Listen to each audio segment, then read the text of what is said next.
Hey everybody, welcome to a new episode of Sippin with Jeremy, and today we're going to be trying Paranubes Mexican Rums. So located in the Sierra Mazateca Mountains in Oaxaca, Jose Luis Carrera is a third-generation master distiller and has been making rums for 35 years. He has 14 acres of land, and on that he has 4 different types of sugarcane that he grows.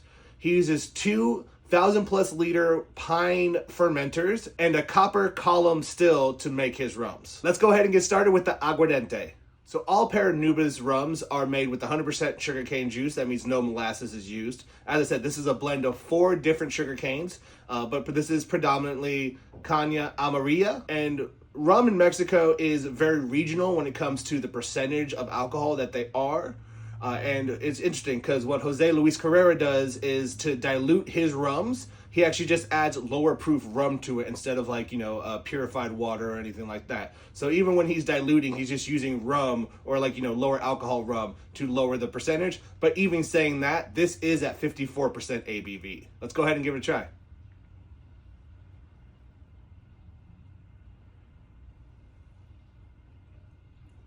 If you're a fan of agricole rum, you got to check out this Paranubes. It has that grassiness, it has that little bit of salinity to it as well. There is a little bit of a fruit aspect here. I'm getting more of those kind of bananas or plantains because it gives you a little bit of that fruit, but definitely has more of that starchiness that you get in the plantain. But yeah, if you are a fan of agricole rums, if you love yourself a Caribbean white rum, then this is one you got to check out. And at 54% alcohol, I'm not getting much heat. I mean, there definitely is some. You can't deny it at 54% in a white spirit, but it doesn't have that aggressive kind of big alcohol attack on the palate that you might expect for something over 100 proof and unaged. Now let's go ahead and move on to the anejo from Paranubes.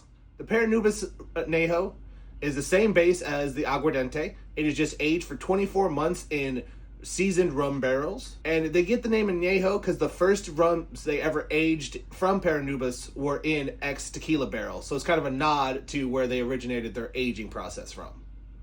Let's go ahead and give this one a try.